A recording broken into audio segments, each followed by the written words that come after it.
Rahayu Rahayu Rahayu Sagung dumadi mugi-mugi para sedherek pinaringan seger waras bejo donya bejo akhirat. Di dalam video kali ini saya akan memberikan jawaban kepada Judil yang berkomentar di video saya kemarin. Pertanyaannya itu bahwa apakah olah napas itu sama dengan berkesadaran atau menyadari napas ataukah berbeda? Di dalam pertanyaan ini sangat bagus sekali dan sebenarnya ini pertanyaan yang sangat dalam yang tidak bisa kita jelaskan hanya dengan kata-kata, karena hanya dijelaskan dengan balasan tulisan takutnya akan menjadi salah paham dan tidak mengerti yang sebenarnya atau esensi dari olah napas dan berkesadaran menyadari keluar masuknya napas. Sebelum saya jelaskan lebih lanjut bahwa di dalam tubuh kita ini itu ada yang namanya fisik, ada yang namanya sukma, dan ada yang namanya roh. Itu yang perlu kita sadari dan kita harus mengerti di dalam diri kita juga ada yang namanya olah napas, olah cipto, olah rasa, dan olah karsa. Di dalam diri kita juga ada gerak dari 4 anasir atau 4 sedulur yang ada di dalam diri kita.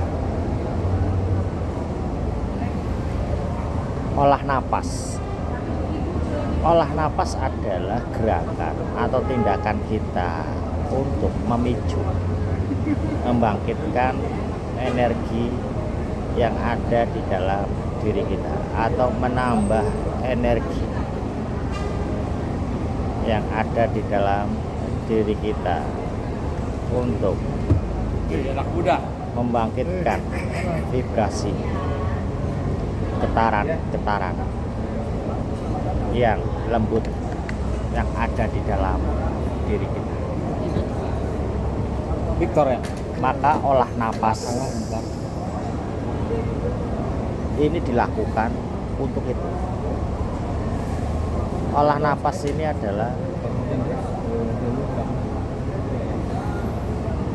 teknik awal, teknik dasar yang belum sama sekali mengetahui, yang belum sama sekali mengenal, dan belum sama sekali mengerti tentang sedulur papat. Teknik olah napas ini penting karena dengan olah napas ini energi dari titik-titik itu akan menjadi besar dan mudah untuk kita mengenali, mudah untuk kita mendeteksi oh ini.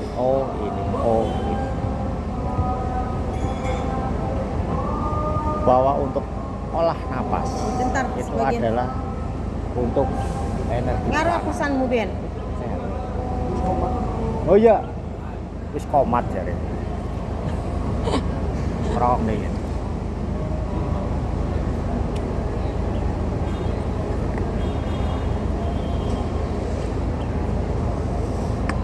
Sedangkan untuk kesadaran menyadari napas ini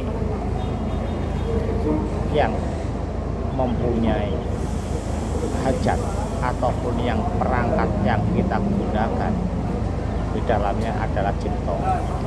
Sedangkan olah napas yang menjadi hajat atau yang kita kedepankan itu adalah karso, tindakan dan perbuatan kita. Kalau menyadari napas itu tidak ada yang namanya napas kita yang diatur, jadi berjalan natural. Tapi dengan naturalnya ini kita ikutin keluar dan masuk. Itu kesadaran menyadari nafas. Kalau kita melihatnya secara keseluruhan,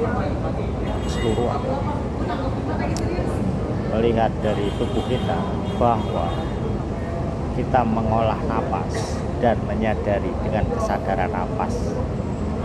Kalau kita melihatnya secara keseluruhan adalah sama, karena mempunyai esensi atau mempunyai tujuan atau mempunyai dampak pengaruh yang kita harapkan, yaitu sama dengan kita menyadari keluar masuknya ambekan dengan kita mengolah napas.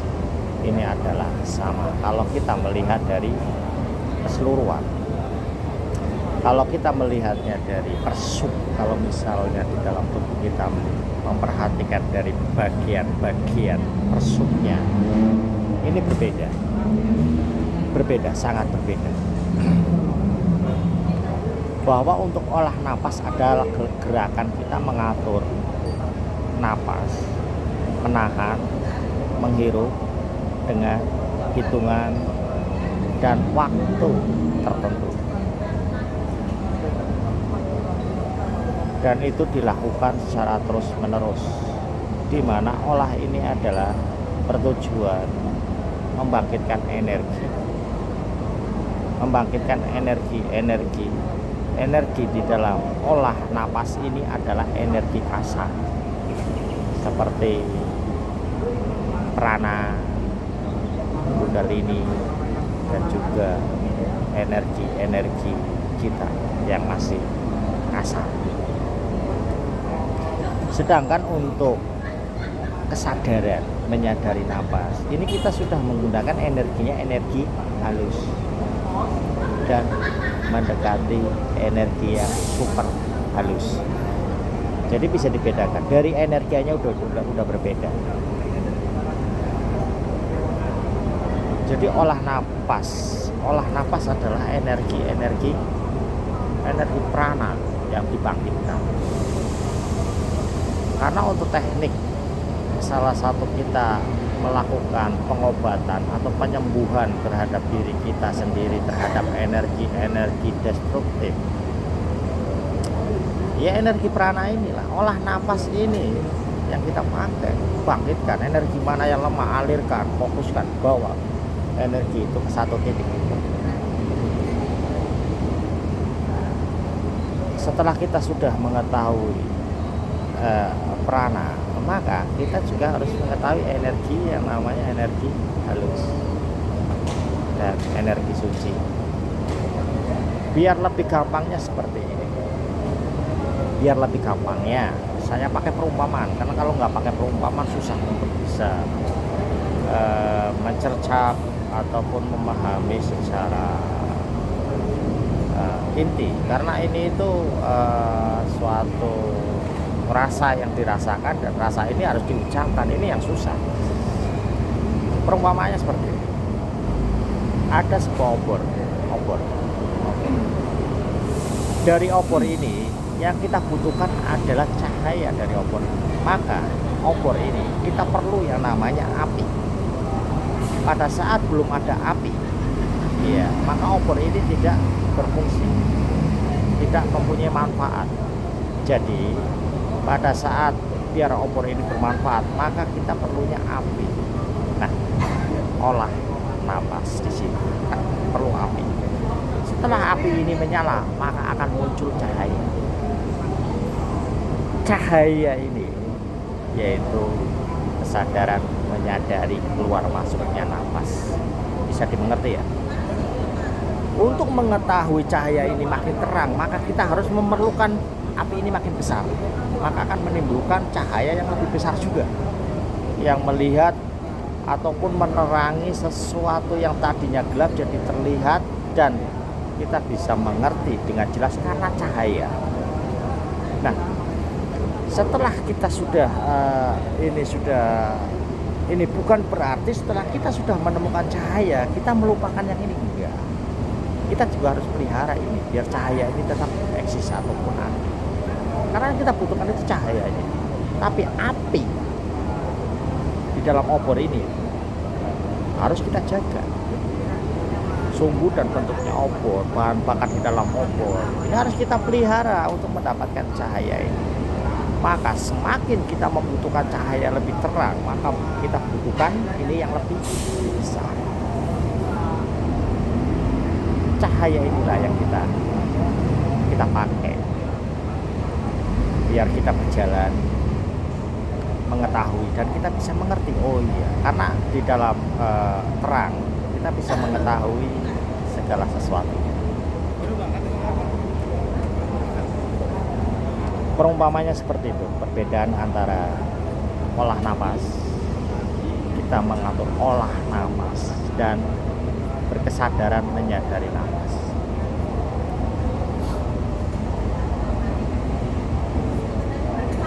Kalau seandainya ada pertanyaan, saya nggak usah olah napas, langsung aja berkesadaran menyadari napas, bisa, tapi banyak mengalami kesulitan juga karena terang. Cahaya itu muncul dari api, maka apinya dulu harus dibangkitkan, harus ada dulu.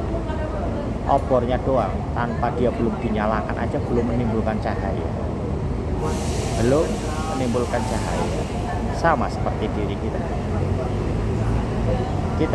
tidak akan mampu memberikan penerangan kalau diri kita itu tidak menyala, tidak buruk. Kalau bahasa dalam ini tidak buruk,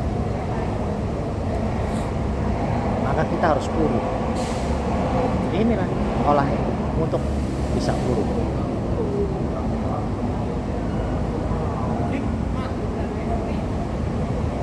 Bisa dikatakan bahwa kesadaran menyadari keluar masuknya napas, olah napas, ini adalah satu satuan yang tidak bisa kita pisah-pisahkan dan kita bagi-bagi. Cuma dengan ini aja, tanpa kita melakukan olah napas, apakah bisa? Bisa. Yang terpenting adalah urut. Karena olah napas adalah upaya kita biar ada api di dalamnya, ada urut. Jadi kalau urip, emang kalau nggak ngerjain itunya ini nggak bisa. Salah satunya urut. Yang satu inilah. Urut di sini itu dimana kita itu merasakan bahwa ada kekuatan sedulur papat yang ada di dalam diri kita. Ada kekuatan, ada daya kuasa dari sedulur papat. Semua yang bergerak dalam diri kita ada kuasa, ada kekuatan dari sedulur papat itu. Kalau kesadaran kita sudah menemukan itu, maka untuk olah napas ini bisa dihentikan atau tidak lagi dilakukan. Karena olah napas itu adalah tahapan awal agar dia bisa mengenal dan mengetahui sedulur papat. Kurang lebih penjabaran saya seperti itu ya. Mudah-mudahan mampu menjawab dari apa yang menjadi pertanyaan dari sedulur kita yang ada dalam video saya kemarin tentang olah napas ini sama nggak dengan kita menyadari atau berkesadaran dengan apa. Kurang lebih jawabannya seperti itu. Salah dan benarnya saya minta maaf karena kesalahan mutlak milik saya pribadi dan kebenaran milik Sang Ilahi. Salam cerdas, damai untuk seluruh alam. Rahayu, rahayu, rahayu sakti.